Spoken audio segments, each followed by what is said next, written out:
The note was waiting on the kitchen table, beside cold leftovers and a flickering Christmas tree. A torn piece of paper that felt heavier than anything I'd ever held.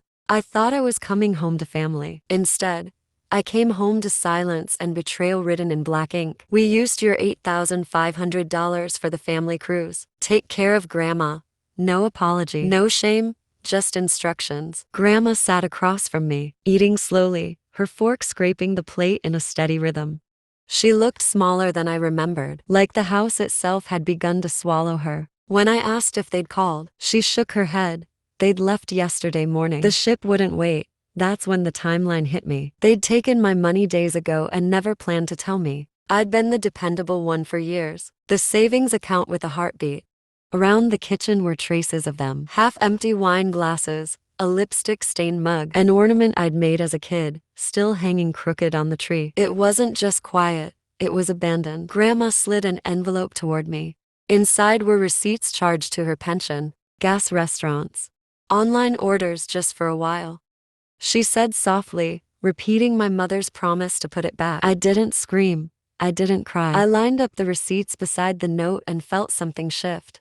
Hurt gave way to clarity. That night, as the house creaked with old memories, I realized this wasn't a misunderstanding. It was a pattern, and for the first time, I wasn't going to ignore it. Sleep never came. Every yes I'd ever given replayed in my head like a confession. Tuition loans, emergency cash debts dressed up as family needs. At 2 a.m, I opened my laptop. Grandma's bank login was still saved. Transactions filled the screen, each one another. Quiet theft, withdrawals, transfers, payments to names I knew too well. By dawn, the anger had gone cold and precise. Grandma woke and found me still there. Papers spread across the table like a battlefield. She warned me not to do anything foolish. I promised I wouldn't, because this time I wasn't the fool. Morning light revealed what they'd tried to hide. 10 years of small betrayals disguised as love. When I opened the family group chat, the silence was loud. The last message from my mother demanded another transfer. No, please. No, thanks. I sent a single period in reply. That tiny dot felt like an ending. Grandma brought out an old ledger. Her handwriting. Careful. That's when she admitted. When my mother took her login temporary. She told herself temporary had lasted a decade. We worked until our eyes burned. Matching dates. Circling names. I created a folder on my laptop and labeled it proof. Every screenshot reclaimed a piece of myself. Guilt drained away, replaced by resolve. They hadn't just stolen money. They'd given me evidence by the 4th day. The house didn't feel haunted anymore. It felt ready. I called a lawyer I barely knew, an elder financial abuse specialist whose card I'd kept by chance. She didn't hesitate. This wasn't a family issue. She said it was a felony. We'd stay quiet for now. Let them come back. The words steadied me. I scanned documents, organized files, backed everything up. Grandma watched with a mix of pride and fear. When Maya posted photos from the cruise, champagne raised with a caption about family, only we laugh. For the first time in months, that laugh wasn't joy, but it was strength. I cleaned the house, packing away decorations, erasing their presence the night before they returned.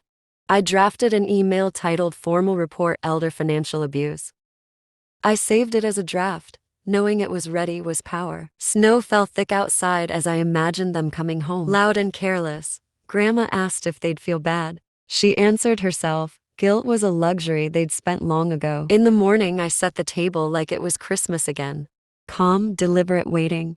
When the sound of tires crunching on ice finally came, I didn't flinch. I straightened my sweater, met Grandma's eyes and nodded. This time I was ready. They walked in complaining, brushing past Grandma like she didn't exist. I welcomed them home and asked them to sit. When I clicked play, the room filled with numbers. Dates proof? Their faces drained one by one. Screenshots of messages, audio recordings, receipts they couldn't deny. When my mother tried to minimize it, I showed her the draft email, already addressed to my attorney and the authorities. 48 hours, that was all. Grandma stood then, shaking but fierce, and told them to leave until they made it right. For the first time they had nothing to say.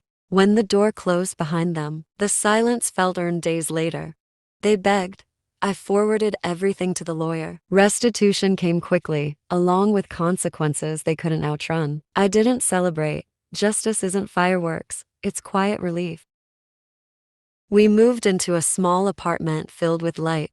Grandma controlled her money again. I fixed what I put off for years. The rest we saved for the future. Our days became simple and gentle. No guilt, no fear. When someone recognized me at the store and thanked me for standing up for my grandmother, I understood this story was bigger than us. Back home, Grandma watched the snow and said, "Peace looked good on me." She was right. The quiet wasn't empty anymore. It was earned. And if you've ever had to protect someone you love from your own family, know this: you're not alone.